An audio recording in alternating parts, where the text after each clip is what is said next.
আল্লাহ তাআলা কিয়ামতের কঠিন ময়দানে, যেদিন স্বামী স্ত্রীকে চিনবে না, স্ত্রী স্বামীকে দেখে পালিয়ে যাবে, বন্ধু বন্ধুরে চিনবে না, পীর সাহেব মুরিদরে চিনবে না, মুরিদ পীর সাহেবরে চিনবে না, দলের কর্মী তার নেতারে চিনবে না, নেতা তার কর্মীরে চিনবে না, বন্ধু বন্ধুরে দেখে পালাবে। এই কঠিন মুহূর্তে সূর্যটা মাথার কাছে চলে আসবে, জমিনটা তামার জমিন হবে, আজকের জমিনের মতো নয়।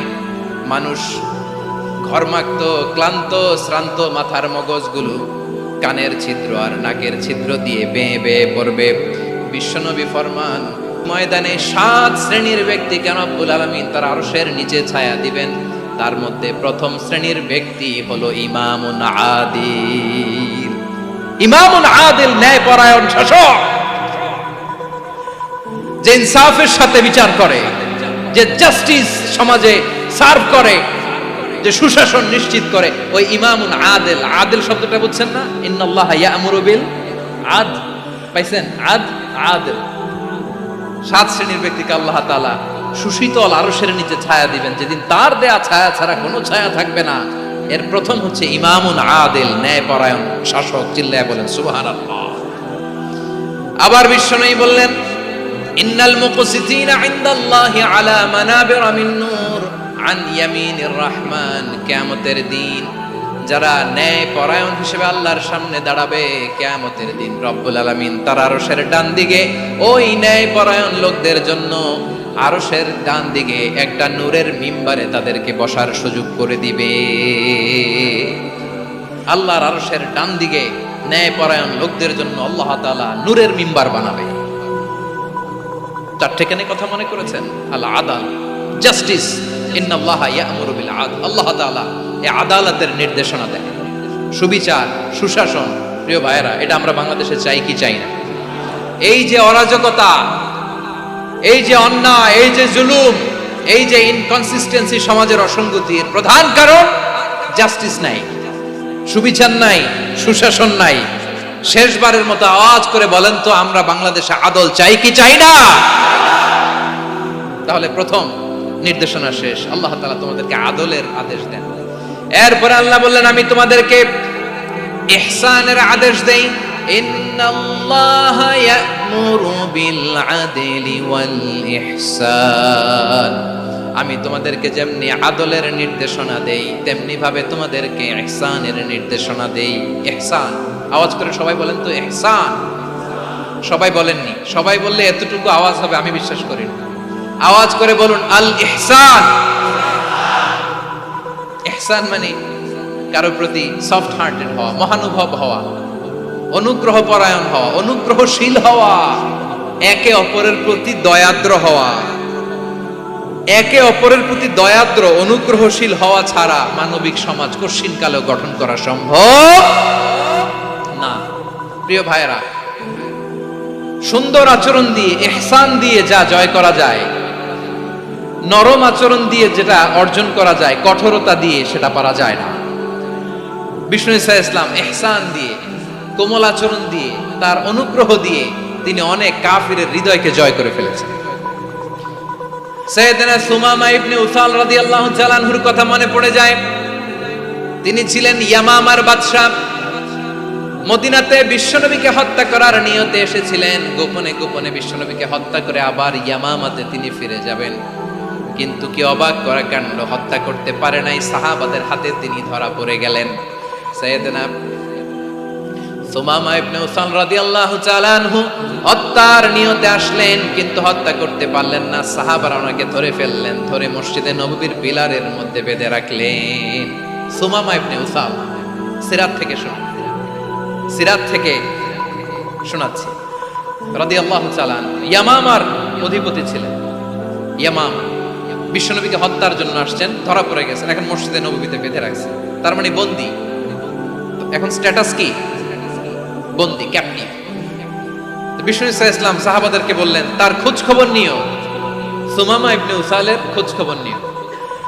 সাহাবারা বলেন, ইয়া রাসূলুল্লাহ, আপনাকে হত্যা করতে এসেছে, তার তো কঠিন ক্যাপিটাল পানিশমেন্ট হওয়া দরকার, কঠিন শাস্তি হওয়া দরকার। বিশ্বনবী বললেন, না, আমি যেটা জানি তোমরা সেটা জানো না। তোমরা সুমামার সাথে ভালো আচরণ করো, বিশ্বনবী সুমামার কাছে গেলেন। প্রথম দিন যে তিনি কালেমার দাওয়াত দিলেন, ইমানের দাওয়াত দিলেন, ইসলামের দাওয়াত দিলেন, রিসালাতের দাওয়াত দিলেন, আখিরাতের দাওয়াত দিলেন। পরের দিন যে বিশ্বনবী সালাতের দাওয়াত দিলেন, যাকাতের দাওয়াত দিলেন, ইসলাম কি, কিভাবে, কেমন করে পালন করতে হয় চমৎকার আর্টিকুলেট করতে শুরু করলেন। তন্ময় হয়ে সুমামা ইবনে উসাল রাদিয়াল্লাহু তাআলা আনহু বিশ্বনবীর কথাগুলো শুনতে আরম্ভ করলো। একদিন নয়, 2 দিন নয়, টানা 3 দিন বিশ্বনবী সুমামার কাছে ইসলামকে প্রেজেন্ট করেছেন, উপস্থাপন করেছেন। আওয়াজ করে বলেন, কয় দিন? 3 দিন। 3 দিন মসজিদে নববীতে বাধা। আর সাহাবীদেরকে বললেন, তার খোঁজ খবর নিও, তোমরা যে রুটি বানাও এর মধ্যে সবচেয়ে ভালো আটার রুটিটা তারে দিও, সবচেয়ে রিফাইন্ড খেজুর, যেটা পিওর খেজুর, এটা তারে দিও। আর বিশ্বনবী নিজের উট থেকে দুধ দহন করে ওনার বাড়ির এক কর্মচারীকে বলেছেন, দুধ দহন করে সুমামার জন্য নিয়েছে। সুবহানাল্লাহ পড়বেন না? সবাই তো অবাক, ইয়ামামা থেকে আসছে নবীকে হত্যা করতে, বিশ্বনবী দেখে তারে জামাই আদর করে, তাকে মজার মজার খাবার দিও, দুধ দিও, আদর আপ্যায়ন করো। একদিন নয়, 2 দিন নয়, টানা 3 দিন বিশ্বনবী এভাবে সুমামার কাছে যেয়ে ইসলামকে প্রেজেন্ট করতে আরম্ভ করলেন, ইসলামকে উপস্থাপন করতে শুরু করলেন। আর তাকে চমৎকার এন্টারটেইনমেন্ট, আপ্যায়ন দিতে আরম্ভ করলেন। টানা 3 দিন যখন ইসলামের দ্য বিউটিজ অফ ইসলাম, ইসলামের সুমহান বাণী, সৌন্দর্য তার কাছে উপস্থাপন শেষ, তাকে আপ্যায়ন শেষ, বিশ্বনবী বললেন সাহাবাদেরকে, যাও এবার সুমামার হাতের পায়ের রশি দুটো খুলে দাও। সাহাবারা বললেন, ইয়া রাসূলুল্লাহ, কি বলেন আপনি? ও তো হত্যাকারী, সুযোগ পায় নাই, আপনারে মারতে পারে নাই, ছেড়ে দিলে আবার ও আপনার উপর তলোয়ার নিয়ে ঝাঁপিয়ে পড়বে। নবী, এই সিদ্ধান্ত আপনি নিতে যাবেন না। বিশ্বনবী বললেন, যেটা বলেছি সেটা করো, সুমামার রশিগুলো ছেড়ে দাও, সুমামার হাতে পায়ের রশিগুলো যে তোমরা খুলে দাও। সাহাবারা তর্ক জুড়ে দিলেন, লা ইয়া রাসূলুল্লাহ, এমনটা করবেন না, তো ভয়ঙ্কর, ভয়ঙ্কর খুনি, কি জানি কি হয়ে যায়। বিশ্বনবী বললেন, না, তার হাতে পায়ের রশিগুলো খুলে দাও। সাহাবারা বিশ্বনবীর কথা মতো তার হাতে পায়ের রশিগুলো খুলে দিল। সুমামা মুহূর্তের মধ্যে মসজিদে নববী থেকে বের হয়ে ইয়ামামায় ফিরে না যে মসজিদে নববীর পাশে একটা খেজুর বাগান ছিল, সেখানে চলে গেলেন। সেখানে একটা ছোট্ট কুয়া ছিল, কুয়ার পানি দিয়ে তিনি গোসল করলেন। সুবহানাল্লাহ পড়েন। কুয়ার পানি দিয়ে গোসল করে মসজিদে নববীর সামনে এসে বিশ্বনবী এবং সাহাবাদের সামনে দাঁড়িয়ে সাব্বাবা উঁচু করে বললেন, আশহাদু আল্লা ইলাহা ইল্লাল্লাহ ওয়া আশহাদু আন্না মুহাম্মাদান আবদুহু ওয়া রাসূলুহু। আল্লাহু আকবার। আমি সাক্ষ্য দিচ্ছি আল্লাহ ছাড়া কোনো ইলাহ নাই, আর মুহাম্মদ আল্লাহ তাআলার প্রেরিত বান্দা এবং রাসূল। প্রিয় ভাইয়েরা, ইহসান দিয়ে যা জয় করা যায়, কঠোরতা দিয়ে সেটা কঠিনকালেও জয় করা যায় না। আওয়াজ করে বলেন, ঠিক কি না? এবার সুমামা দাঁড়িয়ে বলে, ওগো নবী, আমি তো কালিমা পড়ে মুসলমান হয়ে গেলাম, এবার শোনেন, এই মুহূর্তের আগে আপনার চেহারার চাইতে নিকৃষ্ট কোনো চেহারা আমার কাছে ছিল না, কিন্তু শাহাদা পাঠ করার পরে আপনার চেহারার চাইতে উত্তম শ্রেষ্ঠ কোনো চেহারা আমার কাছে আর নাই। ও নবী, আজকের দিনের আগে ইসলাম ধর্মের যে নিকৃষ্ট অপছন্দনীয় কোনো ধর্ম আমার কাছে ছিল না, কিন্তু এই মুহূর্ত থেকে ইসলামের যে সেরা শ্রেষ্ঠ পছন্দনীয় কোনো ধর্ম আমার কাছে নাই।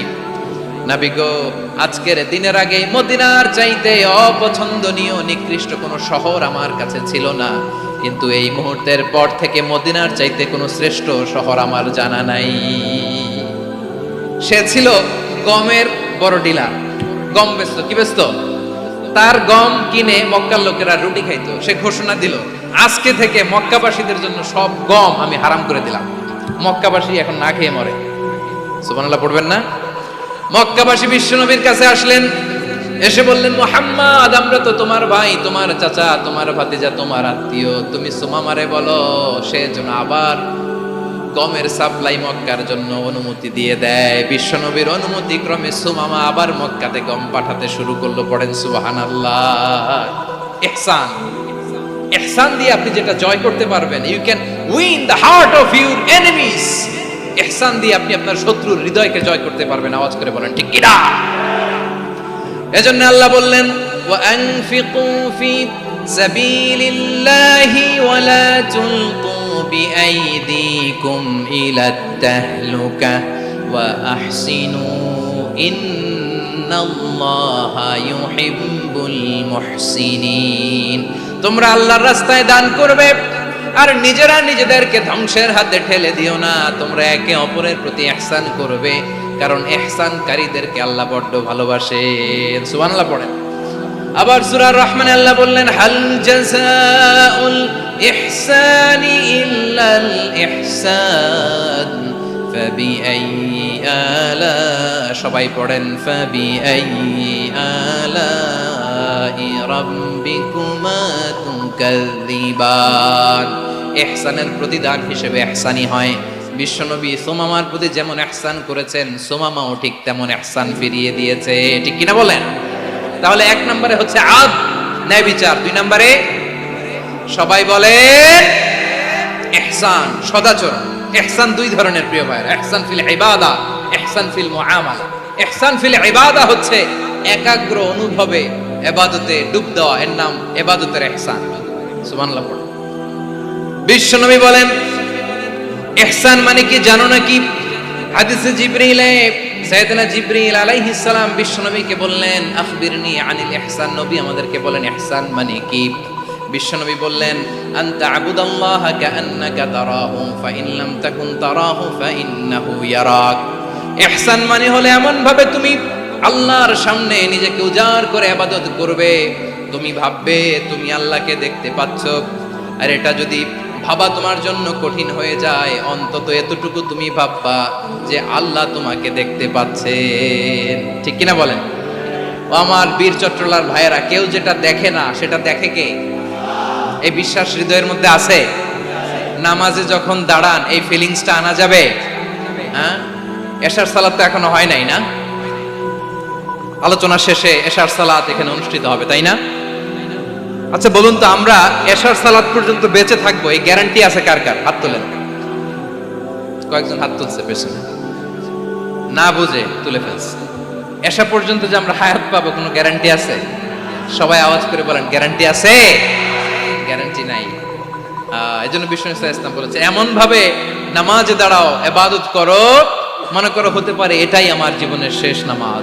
পারফর্ম দ্য সালাহ as if this is your last and final prayer. এমন ভাবে সালাতে দাঁড়াও, ভাবো হতে পারে এটাই তোমার জীবনের শেষ নামাজ। এমন ভাবে নামাজে দাঁড়াও, ভাবো এটাই শেষ নামাজ। তাহলে নামাজে একাগ্রতা বাড়ায় দিবে কে? ফলে ইবাদতের ইহসান আমাদের অর্জিত হবে। আর মুআমালাতে ইহসান হলো, বিশ্বনবী বলেন, ইন্নাল্লাহা তাবারাকা ওয়া তাআলা কাতাবাল ইহসানা আলা কুল্লি শাই ফাইদা কাতালতুম ফাআহসিনুল কিতলা ওয়া ইযা যাবাহতুম ফাআহসিনুয যাবহা ওয়ালিয়ুহিদ্দা আহাদুকুম শাফরাতাহু ওয়ালিয়ুরিহ যাবিহাতাহু। ইহসান দুই ধরনের। আওয়াজ করে বলতে হবে, কয় ধরনের? সবাই বলুন আওয়াজ করে, কয় ধরনের? একটা হচ্ছে ইহসান ফিল ইবাদা, ইবাদতে ইহসান। ইবাদতে ইহসান কি? একাগ্র অনুভব দিয়ে ইবাদত করা, মন প্রাণ দিয়ে ইবাদত করা। আর মুআমালাতে ইহসান কি? সব কাজে, দৈনন্দিন কাজে, কর্মে, সামাজিক অ্যাক্টিভিটিতে কোমলতা প্রদর্শন করা, অনুগ্রহের সাথে সবকিছু করা। আল্লাহ তাআলা ইন্নাল্লাহা তাবারাকা ওয়া তাআলা কাতাবাল ইহসানা আলা কুল্লি শাই, তিনি সব কিছুর ব্যাপারে ইহসানকে আবশ্যক করেছেন। সবকিছু, মুমিনের সব কাজে ইহসানের পরশ থাকবে। ওয়া ইযা কাতালতুম ফাহসিনুল কিতলা, বিষ্ণুই বলেন তুমি যখন কাউকে হত্যা করো ইহসানের সাথে করো। সুবহানাল্লাহ পড়বেন না? যখন হত্যা করো তখনও ইহসানের সাথে। আচ্ছা হত্যা করবো আবার ইহসান আসবে করতে করে, তো মেরেই ফেলবো আমি।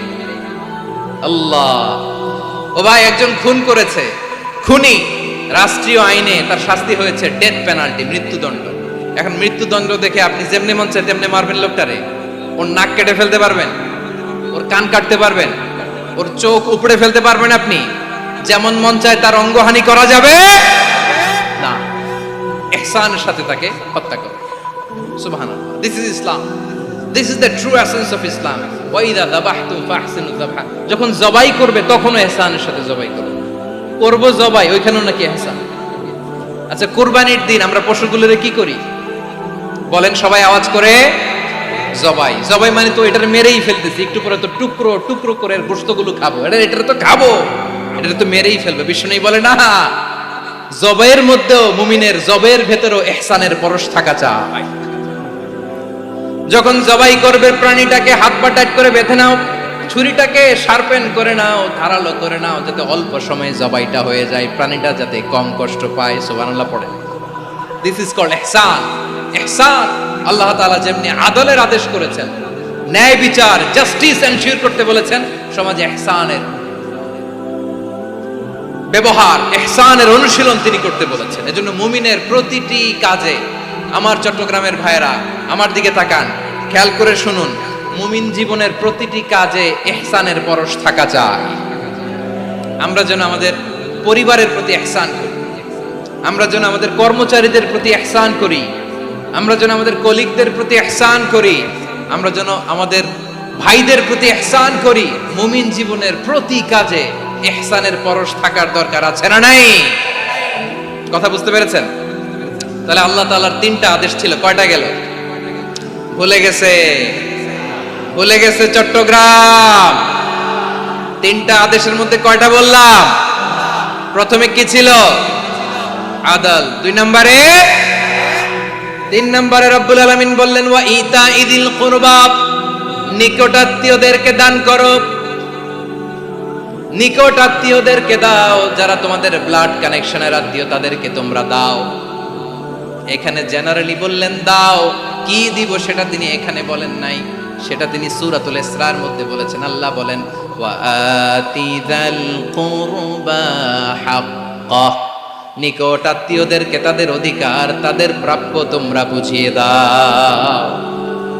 দেখেন, একটা শান্তির সমাজ, একটা সমৃদ্ধ সমাজ, একটা মানবিক সমাজ গঠনের জন্য আল্লাহ তাআলা বেশি না, মাত্র তিনটা অর্ডার, তিনটা ভার্ডিক্ট তিনি জারি করেছেন। এক নাম্বার সুশাসন, ন্যায় বিচার। দুই নাম্বার ইহসান। তিন নাম্বার নিকটাত্মীয়, যারা কাছে, তোমার ভেরি ক্লোজ রিলেশনশিপে আছে, তাদেরকে দাও। দাও, দিলে বাড়িয়ে দেয় কে?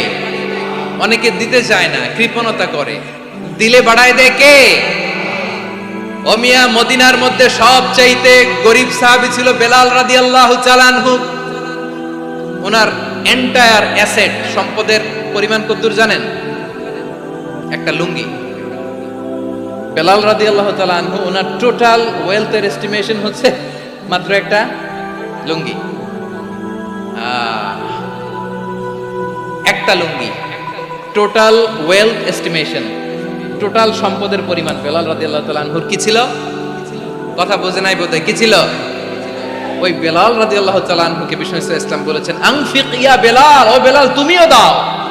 ওয়ালা তাখশা মিন যিল আরশি ইখলালা, আরশের অধিপতির তো কোনো ঘাটতি নাই, তুমি দিলে ওই আল্লাহ তোমারে বাড়ায় দিবে। এজন্য আমার প্রিয় ভাইয়েরা, দিলে কমে না, দিলে বাড়ে। অনেকে ধরে রাখে, নতুন কিছু নিতে পারে না, হাত দিয়ে যেটা ধরে রেখেছেন এটা দিয়ে দেন, বড় একটা ধরার সুযোগ পাবেন। জোরে বলেন ঠিক কিনা?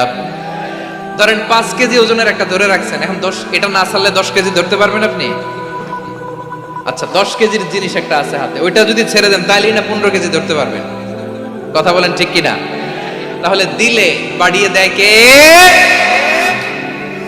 রব্বুল আলামিন বললেন 3 নাম্বার আদেশ হলো তোমাদের প্রতি সমাজটারে কেমন করে মানবিক সমাজ, সুন্দর সমাজ গড়বা। 3 নাম্বার আদেশ হলো ওয়া আতিদাল কুরবা হাক্কা, নিকটাত্মীয়দেরকে তাদের প্রাপ্য বুঝিয়ে দাও। এই নিকটাত্মীয়দেরকে তাদের অধিকার বুঝিয়ে দেওয়া, প্রাপ্য বুঝিয়ে দেওয়াতে আমাদের গাফলতি আছে না নাই? চট্টগ্রামে নাই? মাশাআল্লাহ আছে, আছে।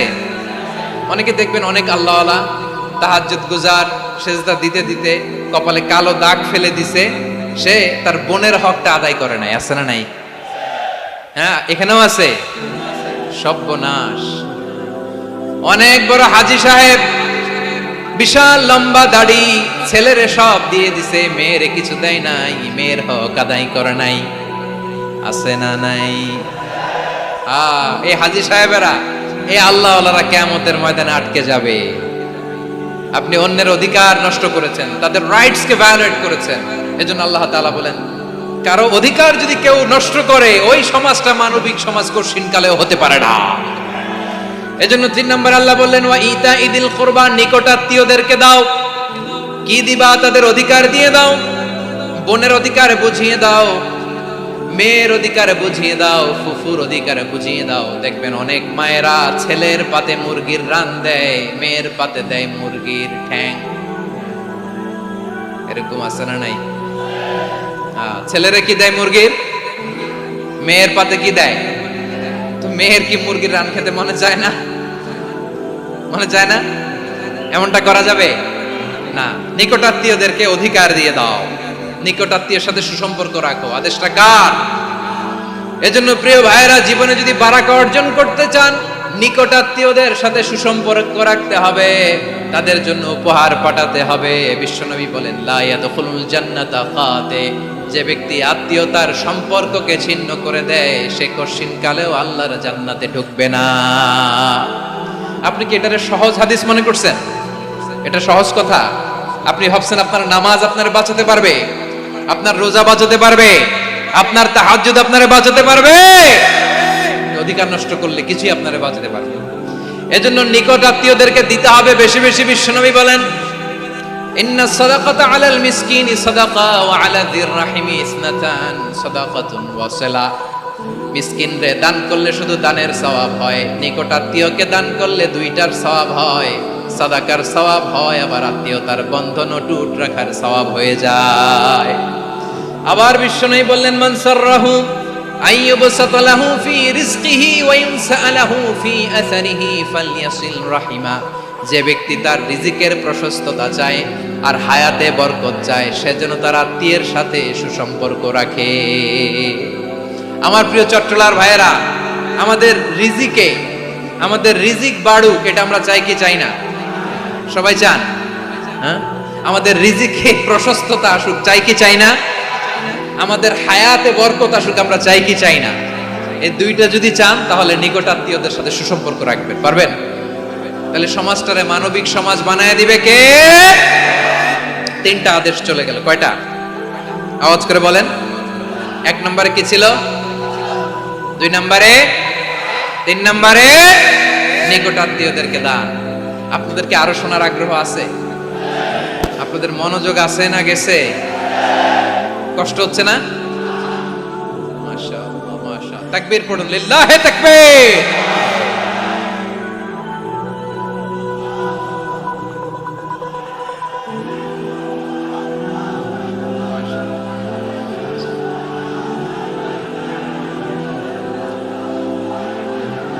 আমার প্রিয় ভাইয়েরা, আল্লাহ তাআলা তিনটা জিনিসের যেমনি আদেশ করেছেন, অনুরূপভাবে তিনটা বিষয় তিনি বারণ করেছেন, নিষেধ করেছেন। ওগুলোর কাছেও যাওয়া যাবে।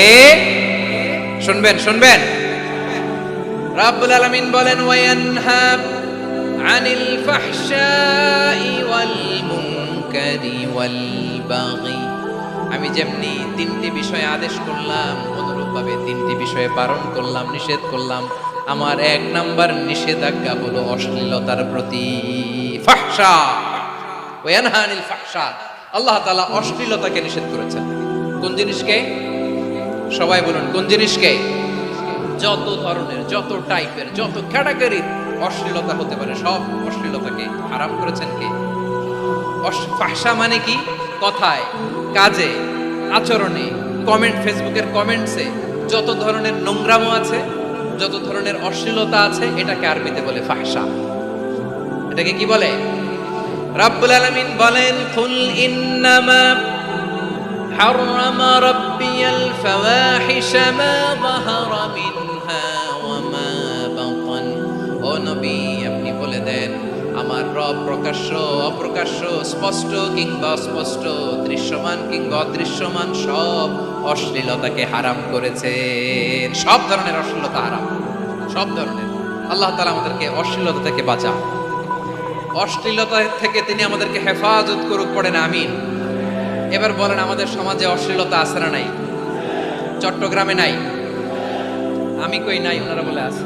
দেখছেন, আমি সামহাও বাঁচায় দেওয়ার ট্রাই করতেছি, ওনারা বলে আছে। অশ্লীলতা নানা ভাবে, নানা নামে, নানা মোড়কে আমাদের সমাজে আছে না নাই? সংস্কৃতির নামে, ফ্যাশনের নামে, বিনোদনের নামে, উপন্যাসের নামে, কনসার্টের নামে অশ্লীলতা আছে না নাই? আপনি দেখেছেন কনসার্টগুলোর অবস্থা? এই যে আতিফ আসলাম যে আসছে আমাদের দেশে, তারপর কে কে আসছে, আমাদের তরুণ তরুণীরা, আমাদের যুবক যুবতীরা, আমাদের জেনজিরা, কি অবস্থা ওইখানে, হ্যাঁ? কি অবস্থা! কে বাঁচাবে ওদের? কে রক্ষা করবে ওদের ইমানের, ওদের চরিত্রের হেফাজতের গ্যারান্টি কে দিবে? কনসার্টের নামে অশ্লীলতা আছে না নাই? ছেলে মেয়ে একে অপরকে জড়ায় ধরতেছে, একে অপরকে চুমো খাচ্ছে প্রকাশ্যে, দিবালোকে, গণমানুষের সামনে। আল্লাহ তাআলা এই অশ্লীলতা থেকে আমাদেরকে বেঁচে থাকতে বলেছেন, বেঁচে থাকতে বলেছেন। রূপালী জগতের নামে অশ্লীলতা আছে না নাই? এই টার্মটা আপনারা জানেন না? রূপালী জগৎ কি জগৎ? আসলে কি রূপালী জগৎ না অন্ধকার জগৎ? আমার বোনেরা, আপনাদেরকে যে কি বলে তারা বুঝায়, রূপালী জগৎ শুনেই আপনি ভরকে যাবেন না।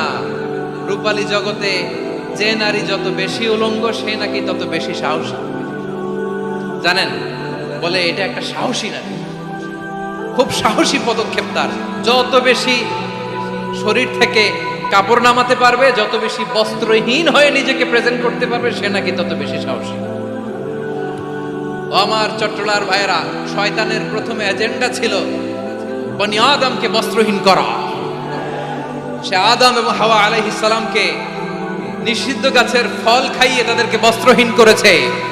এই জামিনেও সে আমাদেরকে বস্ত্রহীন করতে চাইবে। এই রূপালী জগতের নামে তারা এটা করে। আমার প্রিয় বোনেরা, আপনি জানেন না আপনার দাম কত। ওরা আপনাদেরকে বিজ্ঞাপনের সস্তা পণ্য বানাতে চায়। ওরা আপনাদেরকে ওদের ভোগের লিপসার টুলস বানাতে চায়। ওরা আপনাদেরকে দিয়ে ওদের খায়েশ পূরণ করতে চায়। এটা আপনাদের জন্য মোটেও ডিগনিটি নয়, এটা আপনাদের জন্য সম্মান নয়। আপনার সম্মান শালীনতায়, আপনার সম্মান হেজাবে, আপনার সম্মান ভদ্রতায়, আপনার সম্মান আপনার ডিসেন্ট পোশাকে।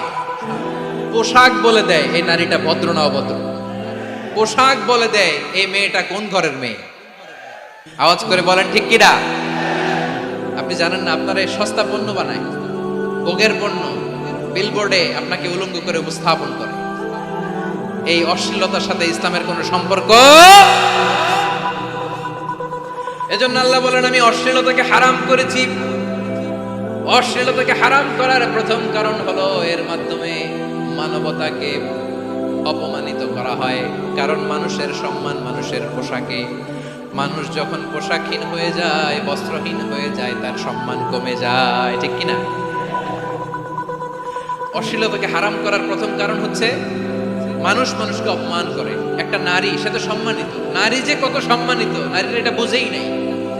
বিশ্বনবী বলেন, আর দুনিয়া কুল্লুহা মাতা ওয়া খায়রু মাতা'আদ দুনিয়া আল মারআতুস সালিহা। আমার বোনেরা, 5টা প্যান্ডেলে আপনারা এলইডিতে আমার আলোচনা শুনছেন, আমি জানি। আপনাদের এই গর্ভ যে কত দামি আপনি জানেন না। আপনার পেট থেকেই আসবে আগামী দিনের সালাহুদ্দিন আল আইয়ুবী। আপনার পেট থেকেই আসবে অনাগত দিনের ইমাম মাহদী আল মুনতাযর।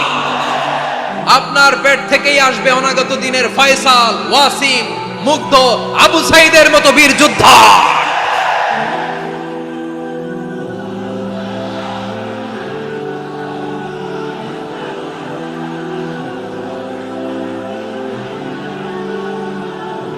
আমার প্রিয় বোনেরা, আমার প্রিয় বোনেরা, বিশ্বনবীর কথার ওজন খেয়াল করেন। আর দুনিয়া কুল্লুহা মাতা ওয়া খায়রু মাতা'আদ দুনিয়াল মারআতুস সালিহা। দুনিয়ার সবকিছুই অ্যাসেট, এর মধ্যে সবচেয়ে দামি অ্যাসেট নেককার নারী। আপনার গর্ভ যে কত দামি আপনি জানেন না। নিজের সময়টাকে কাজে লাগান, কোরআন পড়েন, সুন্নাহ পড়েন।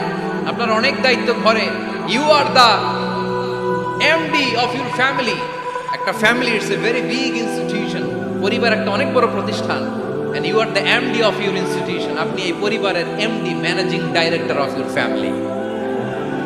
এখানে আপনার কত দায়িত্ব। আপনি ছেলে মেয়েদেরকে তারবিয়া করবেন। আপনি আপনার স্বামীর জন্য ঘরটার জান্নাতের নীর বানাবেন। আপনার জন্য জান্নাতের ডুপ্লেক্স বাড়ি ওইখানে তৈরি করে রাখবে কে? আপনি যে কত দামি আপনি জানেন না। নারীদেরকে আল্লাহ বানিয়েছেন উচ্চতর করে, নিম্নতর নয়। নারীদেরকে ছোট্ট জিনিস দিলে এটারে বড় করে দেয়। নারীদেরকে ভ্রূণ দিলে, শুক্রাণু দিলে নারী এটারে বাচ্চা হিসেবে উপহার দেয়, ঠিক কিনা? বিয়ের মাধ্যমে স্বামী যখন তার শুক্রাণু তার স্ত্রীকে উপহার দেয়, স্ত্রী রিটার্নে কি উপহার দেয়? ফুল ফর্ম বেবি, মানব সন্তান। দেখছেন, আপনি দিলেন একটু, উনি দিছে বিশাল। আপনি যদি নারীকে বাজার এনে দেন, নারী এটাকে সুস্বাদু খাবারে রূপান্তর করে দেয়। আপনি তাকে একটা মুচকি হাসি দিয়ে দেন, সে তার কলিজা দিয়ে দেয়। কিন্তু যদি আপনি তার মনে কষ্ট দেন, সে আপনার জীবনকে জাহান্নাম বানায়া দেয়। খবর আছে, নারীর মন বুঝতে পারলে নেয়ামত, বুঝতে না পারলে কিয়ামত, ঠিক কিনা বলে? কত দামি আপনি জানেন না, জানেন না আপনি কত দামি, অনেক দামি আপনি। আপনাদেরকে যেন ভোগের সস্তা পণ্য বানাতে না পারে, আপনাদেরকে সচেতন থাকতে হবে, সজাগ থাকতে হবে, কনসার্ন থাকতে হবে। শয়তানের ওই হাতছানির দিকে আর নজর দেওয়া যাবে না। তাহলে কেন আল্লাহ তাআলা এই ফাহশা অশ্লীলতাকে হারাম করলেন? এক নাম্বার, এতে হিউম্যান ডিগনিটি কমে। দুই নাম্বার, এতে মানুষের অধিকার নষ্ট হয়। আপনি বিয়ে করেছেন, এরে পরকিয়া করেন, ওর সাথে এরকম আছে না নাই? স্ত্রীর অধিকার নষ্ট করেছেন। আপনি বিবাহ সম্পর্কে আবদ্ধ হয়েছেন তার সাথে, আপনি পরকিয়া করেন ওই ছেলের সাথে, আপনি আপনার হাজবেন্ডের সাথে বিট্রে করেছেন। এজন্য আল্লাহ অশ্লীলতাকে হারাম করেছেন। অশ্লীলতাকে হারাম করার আরেকটা কারণ হচ্ছে আল্লাহ তাআলা এই হিউম্যান জেনারেশনকে এটাকে প্রিজার্ভ করতে চায়। হিফজুন নাসল, এটা মাকাসিদুশ শরিয়ার অনেক গুরুত্বপূর্ণ একটা মাকাসিদ, অনেক গুরুত্বপূর্ণ।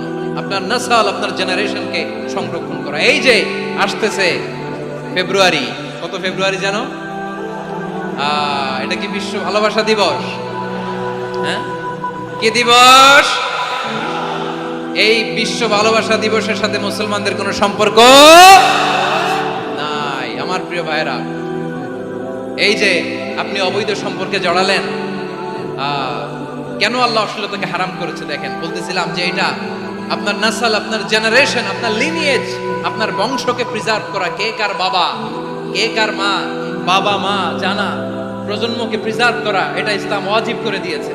এই যে অবৈধ সম্পর্কের কারণে, বিশ্ব বেহায়া দিবসের কারণে, এগুলোর আউটকাম, আউটপুট হিসেবে মাঝে মাঝে ঢাকা মেডিকেলের ডাস্টবিনে নবজাতকের বাচ্চার কান্নার আওয়াজ শুনতে পাওয়া যায়। চট্টগ্রাম মেডিকেলের ডাস্টবিনে নবজাতকের কান্না শুনতে পাওয়া যায়। বীর চট্টলার মুসলমানেরা বুঝতে পারলে আওয়াজ করে বলেন, এই যে চট্টগ্রাম মেডিকেলে যে নবজাতকটা পাওয়া গেল, ওর বাবাকে আমাকে বলেন, ওর বাবাকে, ওর মাকে, ও কোন ফ্যামিলির সন্তান কেউ জানে? আপনি হিউম্যান ডিগনিটিকে অপমান করেছেন না? আপনি তার ভবিষ্যৎকে অন্ধকার করেছেন না? আপনি তার লিনিয়েজকে প্রশ্নবিদ্ধ করে দিয়েছেন না? এই জন্য আল্লাহ তাআলা অশ্লীলতাকে আমাদের জন্য হারাম করে দিয়েছেন। পড়েন সুবহানাল্লাহ। এই জন্য রাব্বুল আলামিন বলেন, কুল ইন্নামা হারামা রাব্বিয়াল ফাওয়াহিশা মা যাহারা মিনহা ওয়া মা বাতান। প্রকাশ্য অপ্রকাশ্য সব অশ্লীলতাকে হারাম ঘোষণা করে দিয়েছে কে? আবার দুনিয়ার বুকে যারা অশ্লীলতার প্রসার করে তাদের জন্য শাস্তি মজুদ রেখেছে কে? রাব্বুল আলামিন বলেন, ইন্নাল্লাযীনা ইউহিব্বুনা আন তাশিআল ফাহিশাতু ফিল্লাযীনা আমানু লাহুম আযাবুন আলীমুন ফিদ দুনিয়া ওয়াল আখিরাতি ওয়াল্লাহু ইয়া'লামু ওয়া আনতুম লা তা'লামুন। নিশ্চয়ই যারা বিশ্বাসীদের মাঝে অশ্লীলতার প্রচার প্রসার করতে চায় তাদের জন্য আমি মর্মন্তুদ শাস্তি প্রস্তুত করে রেখেছি, দুনিয়াতেও রেখেছি, আখিরাতেও রেখেছি। ঘোষণাটা কার? যারা এই নাটকের নামে, সিনেমার নামে, রূপালী জগতের নামে, মুভির নামে, ওটিটি প্ল্যাটফর্মের নামে আমার সমাজে অশ্লীলতা ছড়াতে চায়, তাদের জন্য কঠিন মর্মন্তুদ শাস্তি মজুদ রেখে দিয়েছে কে? ও আমার বোনেরা, এখনো আপনি জাগবেন না? এখনো আপনার চিন্তার দুয়ারে এখনো নাড়া পড়ে নাই? ওরা আপনাকে উলঙ্গ বানাতে চায়, ওরা আপনাকে আইটেম গার্ল বানাতে চায়। এজন্য ইসলাম অশ্লীলতাকে হারাম করেছে। হারাম। ইসলাম বলেছে যোজন যোজন দূরে থাকো, ওরা বলে না কাছে আসো, কাছে আসার গল্প, ক্লোজ আপ ওয়ান, কাছে আসার গল্প আছে না নাই? চট্টগ্রামে তো এগুলো নাই মাশাআল্লাহ। হ্যাঁ, এখানেও আছে ক্লোজ আপ ওয়ান, কাছে আসার গল্প। আল্লাহ বলেন ওয়ালা তাকরাবুজ জিনা, কাছেও এসো না, জিনা থেকে যোজন যোজন কিলো দূরে থাকো, ওরা বলে কাছে আসার গল্প। আমার বীর চট্টলার ভাইয়েরা, কাছে আসতে হলে আমরা কোরআনের কাছে আসব, কাছে আসতে হলে নবীর কাছে আসব, কাছে আসার গল্প হবে আমার রবের কাছে আসার গল্প। চিল্লায় বলো ঠিক কিনা?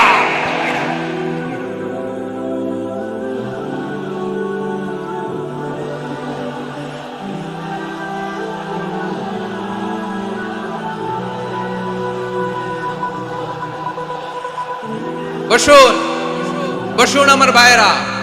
তাহলে অশ্লীলতার সাথে আমাদের কোনো সম্পর্ক? সবাই বলতে পারেননি, আওয়াজ করে বলুন, অশ্লীলতার সাথে আমাদের কোনো সম্পর্ক? আমরা এই সমস্ত ক্লোজ আপ ওয়ান, কাছে আসার গল্পের প্রোগ্রামে যাব? আমরা কোন ধরনের অশ্লীল কন্টেন্ট সোশ্যাল মিডিয়ায়, টিভিতে দেখব? কি যুগ যে আমরা কাটাচ্ছি আপনি কল্পনা করতে পারবেন না। পর্ন ইন্ডাস্ট্রি, নারী পুরুষের বস্ত্রহীন যুগল দৃশ্য, এটাকে দিয়ে ওরা কোটি ডলারের ইন্ডাস্ট্রি বানিয়েছে। পুরো মানব ইতিহাসে এরকম জঘন্য সময় মানব ইতিহাস পার করে নেই। পর্ন এটা ইন্ডাস্ট্রি হয়ে গেছে। আমাদের এই যুবকগুলো, জেনজিগুলো, ওদের চরিত্র বাঁচাবে কি করে? কেমন করে হেফাজত করবে ওদের এই মূল্যবান চরিত্র? আমার প্রিয় ভাইরা, এই অশ্লীলতার দ্য লেটেস্ট ভার্সন হচ্ছে LGBTQ, শরীফ থেকে শরীফা। শুনছেন আপনারা? দেখতে পুরুষ, আসলেই পুরুষ, সুস্থ একজন পুরুষ, 4 সন্তানের বাবা, বলে আমি মনে মনে নারী। দেখতে নারী, সুস্থ নারী, আসলেই সে দিব্যি একজন নারী, বলে আমি মনে মনে পুরুষ। সবচেয়ে ভয়ঙ্কর অশ্লীলতার সবচাইতে লেটেস্ট ভার্সন হচ্ছে এই ট্রান্সজেন্ডারিজম। সুস্থ পুরুষ তার বায়োলজিক্যাল গ্রোথকে হরমোন দিয়ে স্টপ করে দিয়ে সে সার্জারি করে নারী হতে চায়, সুস্থ নারী পুরুষ হতে চায়।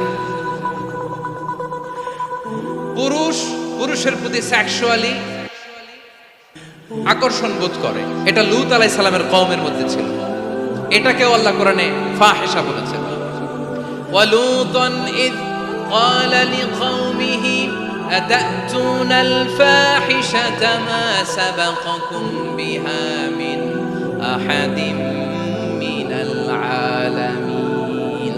লূত আলাইহিস সালাম বললেন, তোমরা কি এমন এক অশ্লীল কার্যক্রমে ডুব দিলে নাকি যেটা গোটা বিশ্বের কেউ কখনো করে নাই? তোমরাই প্রথম করেছো। পড়েন নাউযুবিল্লাহ। এই পশ্চিমের এই রোগ আমার দেশে যেন আসতে না পারে, আমাদের সজাগ থাকতে হবে। প্রিয় ভাইরা, চিল্লায় বলেন ঠিক কিনা? পশ্চিমের অবস্থা ভয়ঙ্কর। পাশ্চাত্যে আমি যুক্তরাষ্ট্রে ছিলাম অনেকদিন, কয়েক মাস, বিভিন্ন স্টেটে ঘুরেছি।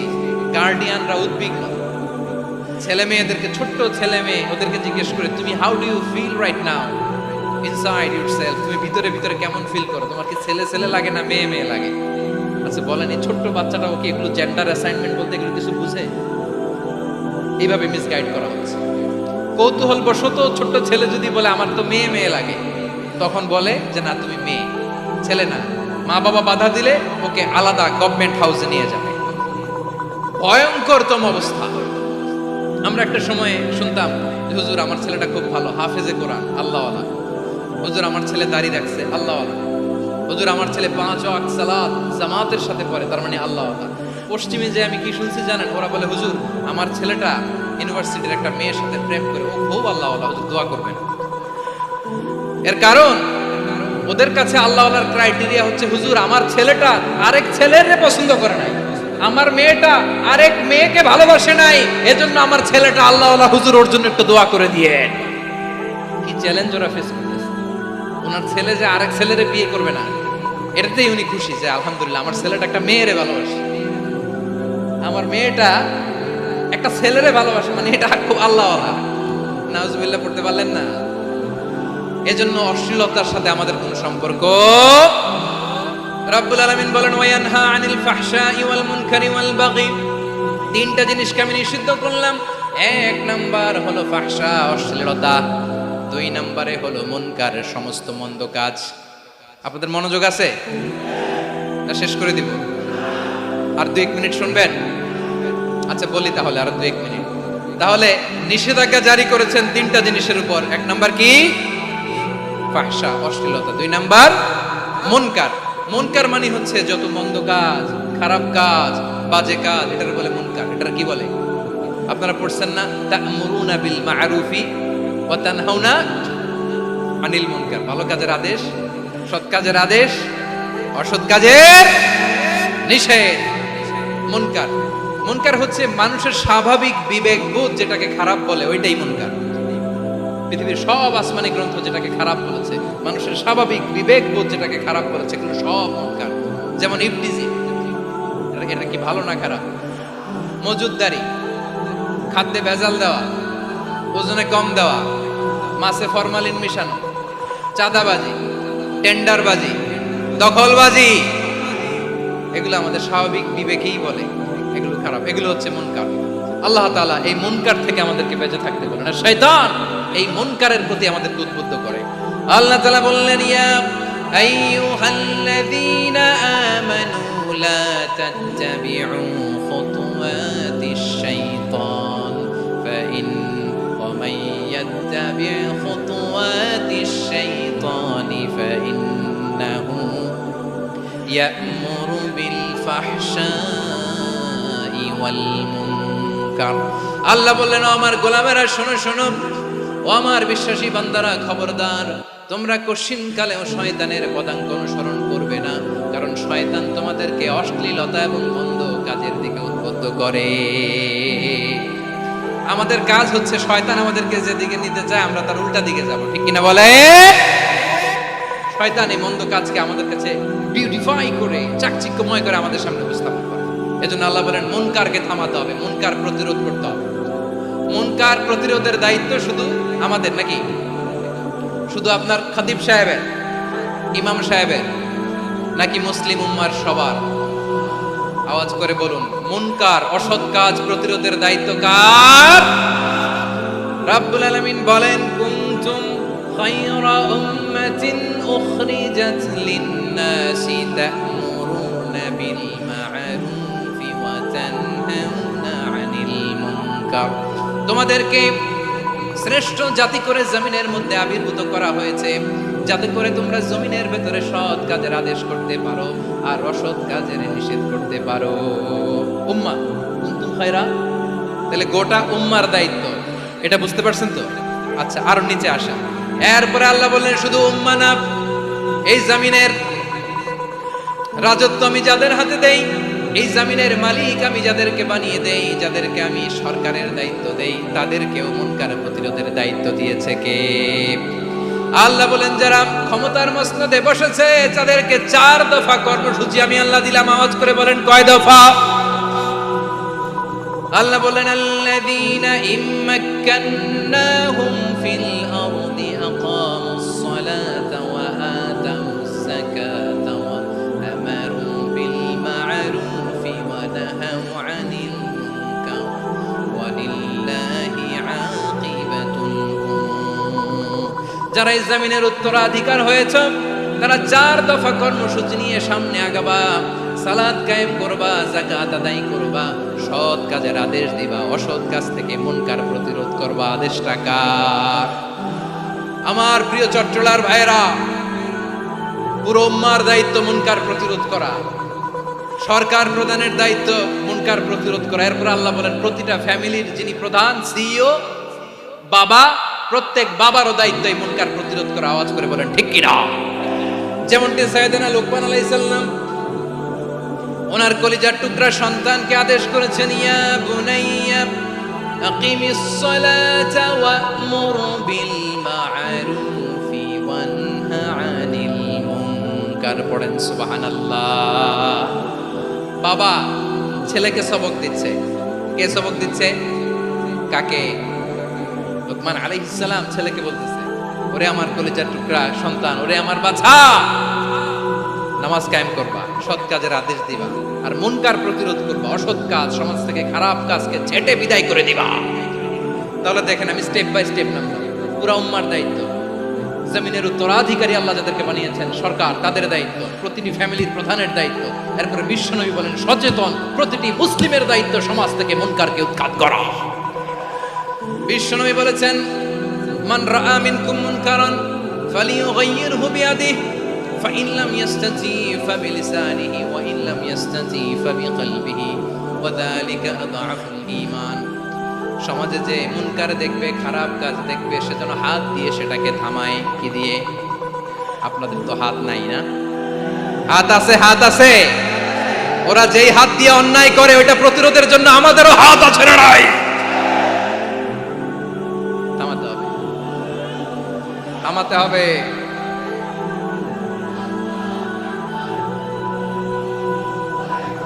বসুন আমার প্রিয় ভাইয়েরা, ওরা ওদের যেই হাত দিয়ে টেন্ডারবাজি করে, চাঁদাবাজি করে, ইফটিজিং করে, দখলবাজি করে, যেই হাত দিয়ে, ওই মুনকার থামায় দেওয়ার জন্য আল্লাহর দেয়া আমাদেরও দুটি হাত আছে না নাই?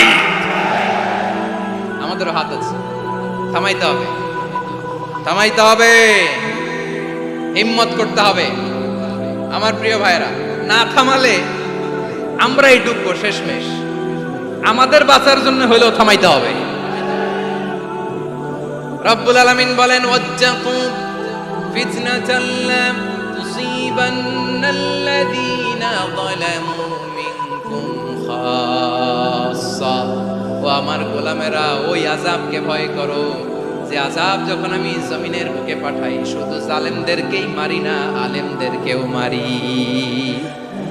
আযাব যখন আসে তখন শুধু জালিমই মরে, আলেমও মরে। জানেন মুসা আলাইহিস সালামের পায়ে একবার একটা লাল পোকা কামড় দিয়েছে, লাল পিঁপড়া। লাল পিঁপড়া কামড় দিলে খুব আরাম লাগে না? কি লাগে? হ্যাঁ, জ্বলে না? লাল একটা পিঁপড়া কামড় দিছে, তো উনি রেগে মেগে পাশি দেখে লাল পিঁপড়ার বাসা, পা দিয়ে ডলে মুছে সবগুলো পিঁপড়া মেরে ফেলছে। এই ঘটনাটা আল্লাহ ঘটিয়েছেন। এজন্য মুসা আলাইহিস সালাম ছিলেন কালিমুল্লাহ, সরাসরি আল্লাহর সাথে কথা বলতেন। তিনি আল্লাহকে জিজ্ঞেস করেছিলেন, আল্লাহ তুমি যখন কোনো জনপদে আযাব পাঠাও, শাস্তি দাও, ওখানকার শুধু জালেমরাই তো মরে না, ভালো মানুষগুলাও মরে, তো আযাব দিবা মুশরিকদের উপর দিবা, অবাধ্যদের উপর দিবা, ভালো মানুষগুলারে মারো কেন? আল্লাহ বললেন, মুসা তোমার যে কামড় দিছিল পায়ের মধ্যে পিঁপড়া, কয়টা পিঁপড়া? জোরে বলেন। একটা পিঁপড়া, তো সবগুলারে মারলা কেন? রেগে মেগে পুরো পিঁপড়ার বাসা ভেঙে মেসাকার করলা কেন? এই মুসা, আমি যখন অ্যাকশনে যাই, আমি যখন শাস্তি দেই, তখন এত বাস বিচার করা হয় না, বাস বিচার করা যায় না। যখন অ্যাকশনে যাওয়া হয় ওইটা ডাইরেক্ট অ্যাকশন হয়ে যায়। চিল্লায় বলো ঠিক কি না? এজন্য আমাদের বাঁচার জন্য হলেও এই পাপ থামাতে হবে, এই শয়তানের অট্টহাসি থামাতে হবে, অন্যায় অপরাধ সমাজ থেকে আমাদের থামাতে হবে। কারণ আযাব আসলে ওরাও মরবে, আমরাও মরব। একটা জাহাজ 2 তলা, আপনি আছেন 2য় তলায়। শুনতেছেন? শুনতেছেন? জাহাজ কয় তলা? আপনি কোন তলায়? 2য় তলায়। নিচের তলার কিছু লোক জাহাজের তলা ছিদ্র করতে আরম্ভ করছে। কি ছিদ্র করতেছে? আচ্ছা, জাহাজের তলা ছিদ্র করলে তলা দিয়ে কি ঢুকে? এখন আপনি যদি বলেন আমার কি, আমি তো 2 তলায়, আমার কি, আমি তো সেফ, আমি তো সেফ জোন, আমি তো ভালো আছি, আমি তো ভালো আছি, ওরা ছিদ্র করে ওরা মরবে। আসলে কি শুধু ওরা মরবে, নাকি তলা ফুটো হলে ভিতরে পানি ঢুকলে আপনারও শরীর সমাধি হবে? তলা দিয়ে যখন পানি ঢুকবে, জাহাজ ঢুকলে আপনিও মরবেন। এজন্য নিজে মরার আগে ওই পাগলগুলোর নিচ তলায় যে থামাতে হবে। চিল্লায় বলেন ঠিক কি না? এজন্য আল্লাহ বললেন মুনকার প্রতিরোধের দায়িত্ব সমাজের টপ টু বটম সবার। পুরো উম্মার দায়িত্ব, সরকার প্রধানের দায়িত্ব, প্রতিটি ফ্যামিলির প্রধান বাবার দায়িত্ব। বিশ্বনবী বললেন প্রতিটি সচেতন মুসলিমের দায়িত্ব। এজন্য মুনকার প্রতিরোধ করার দরকার আছে না নাই? সমাজে এই যে ইফটিজিং হয়, আপনার বোনের বয়সী একটা মেয়েকে কিছু বখাটে টিটকারি করে, এই বলে সেই বলে, নোংরা কথা বলে, রাস্তায় দেখেও আপনি পাশ দিয়ে না দেখার মতো চলে যান কেন? আপনি দাঁড়ান না কেন? আপনি দাঁড়ালেই তো থেমে যাবে, কারণ সত্যের যে শক্তি তার সামনে মিথ্যা মুখ থুবড়ে পড়ে। আপনার সামনে ও কিছুই না, নাথিং। আপনি দাঁড়ান, ওকে প্রশ্ন করেন যে আমার বোনকে তুমি ডিস্টার্ব করো কেন? আপনাকে দেখে আরো 5 জন দাঁড়াবে, 5 জনকে দেখে আরো 10 জন দাঁড়াবে। আমাদের নীরবতা আর আমাদের নিশ্চুপ থাকাই জালিমদেরকে আরো শক্তিশালী জালিম বানিয়েছে। এজন্য মুনকার প্রতিরোধের দায়িত্ব আমাদের সবার। টেন্ডারবাজি, চাঁদাবাজি, দুর্নীতি, অপরাধ, দখলদারিত্ব, মজুদদারি, এগুলো সব কিছু একসাথে প্রতিরোধ করতে হবে, ঠিক কিনা বলেন? একটা মানবিক সমাজ যদি চাই, প্রতিরোধ করতে হবে। প্রিয় ভাইয়েরা, আল্লাহর শপথ নিয়ে বলি, এই নাসিহাতগুলো সবার জন্য, সব দলের জন্য, সব মতের মানুষের জন্য। আমরা কোনো দলের প্রতি মানুষকে ডাকি না, আমরা ডাকি ইসলামের দিকে। সব দলের, সব মতের, সব মানুষদেরকে আমরা আহ্বান জানাই, আসুন আমরা একটা সুন্দর সমাজ বিনির্মাণ করি। এই যে নতুন বাংলাদেশের এক সুযোগ এসেছে, আর জীবনে হয়তো আসবে না, সামনের 100 বছর এই সময় আসবে না। আসুন দেশটাকে আমরা সাজাই, আসুন আমরা দুর্নীতি বন্ধ করি, আসুন আমরা চাঁদাবাজি বন্ধ করি, আসুন আমরা দখলদারিত্ব বন্ধ করি, আসুন আমরা এক দল আরেক দলকে নিশ্চিহ্ন করার যে রাজনীতি, এটা বন্ধ করি। সব দলের প্রতি আমার আহ্বান। আমি কিছুদিন আগে একটা নিউজ দেখলাম, ওই যে লন্ডনে বসে জনাব তারেক রহমান সাহেবকে আমি ধন্যবাদ দিতে চাই। উনি সংবাদ শোনা মাত্রই ওনার দলের অনেক চাঁদাবাজকে উনি বহিষ্কার করেছেন। I do appreciate. প্রতিটি দলের এরকম ইনিশিয়েটিভ নেওয়ার দরকার আছে না নাই? যে কোনো দলে এই প্র্যাকটিসটা থাকার দরকার আছে না নাই? চাঁদাবাজদের সাথে আপনারা নিজেদেরকে মুক্ত ঘোষণা করবেন যে এরা আমার দলের কর্মী হতে পারে না। আমরা চাঁদাবাজ মুক্ত বাংলাদেশ চাই, জুলুম মুক্ত বাংলাদেশ চাই, ফ্যাসিজম মুক্ত বাংলাদেশ চাই, গুণ খুন খারাপি মুক্ত বাংলাদেশ চাই। আমরা নতুন ভোরের বাংলাদেশ চাই। ওই বাংলাদেশ পাওয়ার জন্য মুনকার প্রতিরোধে, অন্যায় প্রতিরোধে যদি বাঘের বাচ্চার মতো, আবু সাইদের মতো 2 হাত উঁচু করে বুককে টান টান করে প্রসারিত করে দাঁড়াতে হয়, রাজি আছো মুসলমান? কারা কারা রাজি? আল্লাহকে হাত দেখিয়ে প্রতিজ্ঞা করো।